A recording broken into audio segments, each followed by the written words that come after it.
So the technology of quantum computing is rapidly evolving and rapidly changing. I thought it would be a fun idea just to look back about 7 to 10 days and just look at articles that have been coming out. I picked out about 6 or 7 articles from the Quantum Insider, one of the leading publications specifically for quantum related news. And I went through and I highlighted my favorite parts. We started the week with Nvidia announcing they're accelerating their quantum framework at their Nvidia GTC Paris keynote. And more recently, we've seen the leaders of the G7 release a joint statement about quantum and being on the same page essentially about quantum research and funding, which I think is very interesting. We'll take a look at that joint statement as well. So a lot has happened just in the last 7 days of quantum. Let's dive right in.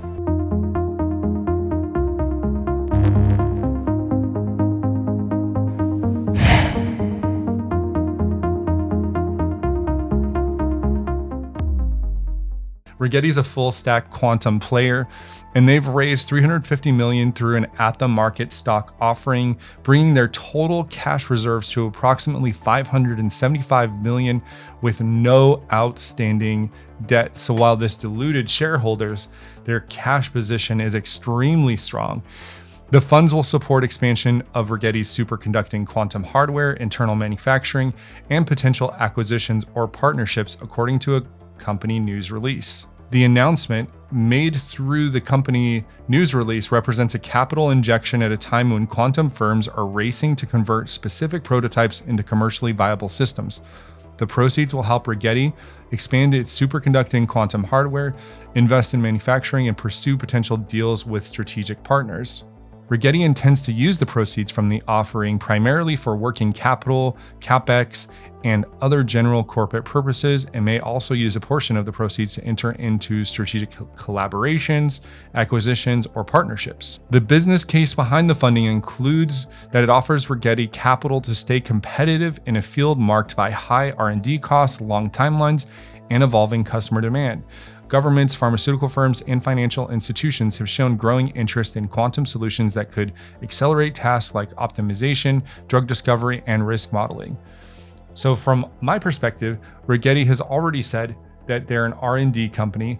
They're an R&D company with an insanely strong cash position. And since I've been covering quantum stocks, their cash position has improved. Rigetti remains an attractive pure play in the quantum market. Okay, now 7 days ago, the Nvidia CEO says quantum is nearing an inflection point, signaling a sentiment shift. Nvidia CEO Jensen Huang said quantum computing is nearing an inflection point and could start solving real-world problems within a few years, signaling a more optimistic outlook. Quantum computing is reaching an inflection point, Huang said during his keynote speech at Nvidia's GTC Paris developer conference, according to CNBC. The comment marks a departure from his more cautious tone last year when he suggested useful quantum might be 2 decades away. The statement causes a ripple across the quantum industry, sinking many of the quantum stocks. So just a little bit more context for this as well. This acceleration was foreshadowed in Nvidia's earnings call, where Jensen himself mentioned quantum twice. And one of his closing remarks in Nvidia's most recent earnings call was foreshadowing this quantum discussion for Nvidia Paris GTC. We are within reach of being able to apply quantum computers in areas that can solve some interesting problems in the coming years, Huang said Wednesday, highlighting Nvidia's own contributions to the field, including its Cuda-Q platform, a hybrid quantum classical framework designed to let developers run quantum code alongside traditional computing infrastructure. This is a really exciting time. Quick note on that. Quantum computers will complement existing computers. They're not going to replace existing computers. They're going to make existing computers better. The remark reflects a significant shift in previous appearances. Huang had cast doubt on the near-term commercial viability of quantum systems, suggesting timelines closer to 20 years were more realistic. Breaking ground in quantum computing, QSA's trapped ion advances. The biggest news in trapped ion and the trapped ion technology, in my opinion, is IonQ's acquisition of Oxford and LightSync, which I'll put that thumbnail up on the screen, but that made me incredibly excited about what IonQ is doing. And if IonQ was a bigger company, that deal would have been stopped probably because it's so good that it would be an antitrust violation. So researchers at the Quantum Systems Accelerator are advancing trapped ion quantum computing through engineering advances that enable scaling, faster operations, and new measurement techniques. Research at the Quantum Systems Accelerator has been steadily breaking new ground, quickening the pace toward flexible, stable quantum computers with capabilities well beyond those of today's classical machines. So we know that trapped ion is just one of many quantum computing techniques, and we see that not only IonQ, but there's other companies that are making progress on this technology. From June 13th, China wraps up photonic chip production with eye on AI and quantum computing. China has launched its first production line for thin film lithium niobate photonic chips, positioning itself to compete in global AI, quantum, and 6G markets. Unlike traditional semiconductor chips that rely on electrical signals to process information, photonic chips, as their name suggests, use light. This makes them faster, more efficient, and less power hungry, traits that are particularly valuable for the high data demands of AI model training, large-scale cloud computing, and quantum communication. But manufacturing them has proven challenged due to the delicate nature of the materials involved. We know there's a company up in Canada called Xanadu. Photonics-based quantum computing has some distinct advantages, like being able to run compute at room temperature, which avoids some of the scaling issues that come with the need to cool down in other types of quantum. Photonic quantum computing continues to gain momentum as there's many different types of quantum compute. I'm going to put the thumbnail up on the screen, but MIT recently released their Quantum Index report, which is a 132-page report. I did a deep dive into that. It was a really fun video to make. They also broke down the different modalities in quantum computing. And there's quantum circuit, superconducting QPUs, photonic QPUs, neutral atom QPUs, trapped ion, electron spin, nitrogen vacancy. There's annealers, Cat's rails, and flux. So a lot of different science terms, but we know that photonics has a lot of potential because of its ability to work at room temperature and its ability to scale. This one's kind of a fun article. Black hole physics meets quantum machine learning and study exploring information retrieval limits. So what happens inside of a black hole? What happens to that information? Is that information, there's something called the information preservation theory, which means essentially that information cannot be created or destroyed, but we are not sure what happens to information inside of a black hole. So a new theoretical study draws a mathematical analogy between black hole evaporation and the double descent effect in machine learning, proposing a shared structure in how information becomes recoverable in both systems. The researchers modeled that Hawking radiation process as a quantum linear regression program and show that the page time when radiation begins to reveal internal black hole information corresponds to the interpolation threshold where test error spikes in over-parametrized learning models. Those are words, I know some of them. Using tools from quantum information theory and random matrix analysis, the study frames black hole information recovery as a high-dimensional learning problem without claiming black holes perform computation or proposing any new experiments. So this study draws a mathematical link between black hole evaporation and a phenomenon in machine learning known as double descent, suggesting that insights from quantum gravity could help explain how algorithms recover information even after extreme data loss. So there's something really fundamental to the universe about quantum. And as we learn about quantum more and more, and we deepen our understanding, and now with quantum computing, we're actually starting to manipulate quantum states. That's what we're doing here. It opens up doors that even scientists 50 years ago or 100 years ago couldn't have even imagined. The page curve from black hole physics and the double descent curve from statistical learning both describe transitions in information accessibility. In black holes, the page time marks the point at which the radiation outside contains more information than the remaining black hole interior. In machine learning, the interpolation threshold marks when a model becomes large enough to fit training data exactly, after which its performance surprisingly improves despite being vastly overfit. So there's some of you watching this that are doctors or scientists and know a lot more about this than I am. I'm reading words off a page. I'm very interested in black holes and space and technology and quantum, but I can't fully explain exactly what this article is saying. I just think it's very cool that there is this connection between quantum and information and black hole and machine learning. To arrive at their conclusions, the authors model the black hole and its emitted radiation as a quantum system described by density matrices or mathematical objects that encode probabilistic quantum states. It reframes an unsolved physics question, the black hole information paradox. So I was alluding to this earlier in the video. Within the structure of machine learning, it suggests that what once seemed like lost information might be recoverable, not through new laws of physics, but through understanding how high-dimensional data behaves under regression, like transformations. The study adds to a growing body of work that seeks to unify physics and machine learning through mathematical language. So fascinating. All right, moving back into more of the commercial adoption and the experimentation that's happening with quantum annealing. So D-Wave, one of the exclusive providers of quantum annealing technologies on the market, and Yonsei University and Incheon Metropolitan City announced a strategic partnership. So D-Wave has signed an MOU with Yonsei University and Incheon Metropolitan to promote quantum computing research, education, and adoption in South Korea.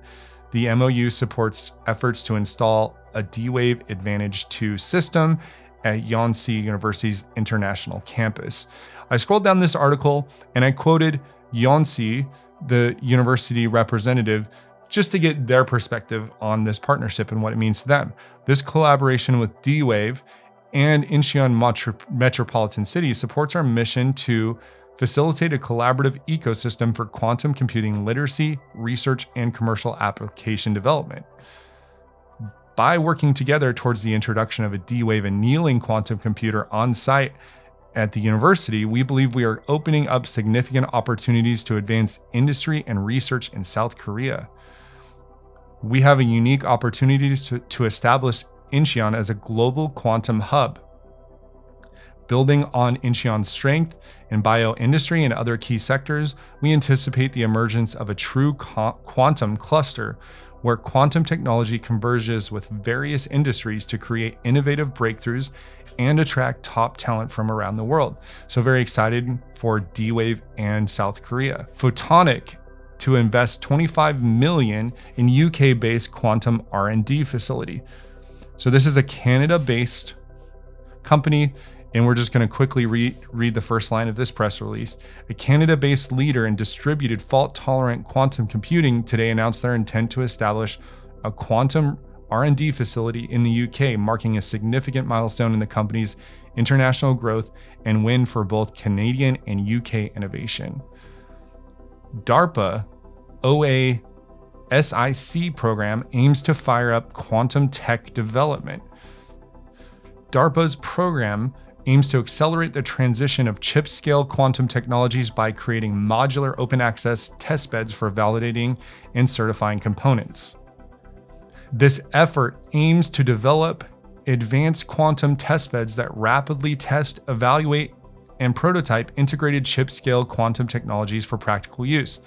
These state-of-the-art quantum testing centers are envisioned as fee-based facilities open to any user in the technical community to evaluate their components against the best lab-based quantum bits, qubits, quantum sensors, and atomic clocks. And they go on to say that major universities, national labs, and private companies, they just don't have the time or the focus to be able to experiment with some of these smaller things. So in this program, They're asking smaller startups and small companies to promote the capability of their lasers. Can you benchmark this laser's performance against the world's most precise atomic clocks? So this was perhaps the most important story of the last week. The G7 has committed to a global coordination on quantum technology as the strategic stakes rise. And they're calling it their G7 Quantum Action Plan. G7 leaders have issued a joint statement committing to coordinated international efforts to advance quantum technologies across research, commercialization, and security.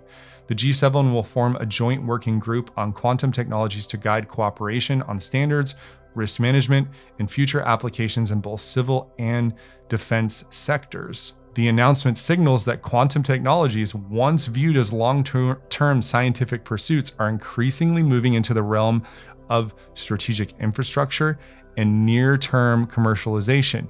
G7 countries are now positioning themselves to lead in a field that could reshape sectors ranging from healthcare and agriculture to finance, logistics, and defense.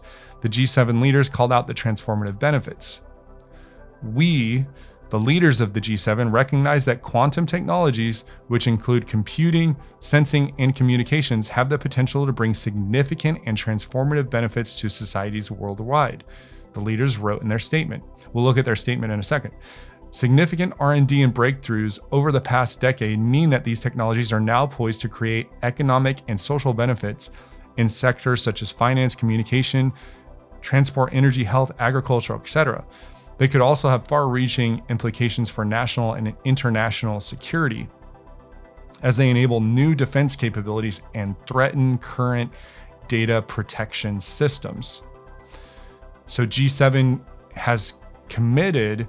Let's actually look at the statement here.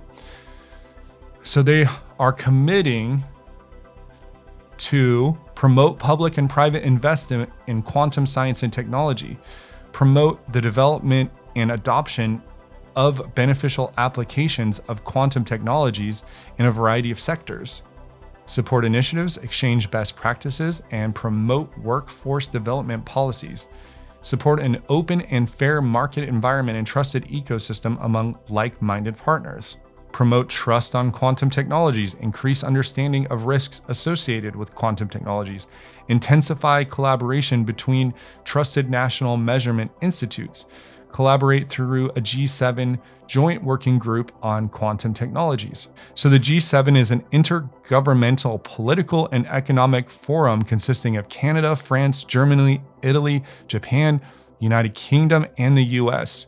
Additionally, the EU is a non-enumerated member. So all these countries are releasing a joint statement basically saying, in every way possible, we're going to push this forward and we need to be prepared for it. We need to invest in it. We need to be serious about this. These are the leaders of the world writing to the world. This is coming and we need to be ready. We need to be prepared. We need to set up frameworks. We need to set up workforce, education, and all the things that you would expect the leaders of the world to do on this topic, they've done. So this was an extremely important piece of news. One of the most important pieces of news for quantum potentially in 2025, to see the world, or at least the G7, unify and release this joint press release. So it definitely adds a lot of validity to everything that's going on here, and the acceleration in this space is undeniable. We've just talked here for 22 minutes, and there's so many interesting things happening in this space, in quantum computing and quantum technologies, and we've only covered 8 days of news. Imagine what this is going to look like in a year from now, or 2 years from now, or 5 years from now. If this acceleration continues, it isn't too hard to imagine that we're going to continue to accelerate. And what's really interesting about this is, as the technology gets better, as all these private and public companies figure this out, we know that qubits themselves and quantum computers themselves, as they get more powerful, it is not a linear progression. It's an exponential progression. So recently I've been talking about some of the private quantum computer companies, some of them being Quantinuum. We've talked about their aggressive roadmap. We've talked about IonQ and their aggressive roadmap. We've talked about many different players in this space that are pushing this forward. The leaders of the world are acknowledging everything that's happening, and they're trying to do their best to prepare for what's next. So we are literally watching history unfold, and that's my favorite part about all of this, is we're watching in real time this disruptive technology change everything. So I hope you guys enjoyed this episode. I thought it was super thought-provoking to go through this, and the craziest part is I didn't cherry pick really much at all. It's just 8 days of what's going on in this space. The Quantum Insider is the #1 spot for news related to quantum anywhere. And I have actually personally talked to Matt Swayze, who's the author of some of these articles, and invited them to come on the show since they're doing deep coverage in this space. If you are interested in learning about quantum computing or investing in quantum computing, I built the quantumbull.com. There's really fundamental knowledge over there on the Learn page. You can go check out our analyst pieces on the news page. You can learn about investing, or you can see what the possibilities will be in the future on the Dream page. Anyway, that's all I got for you. If you like content like this, leave a like and have a great day.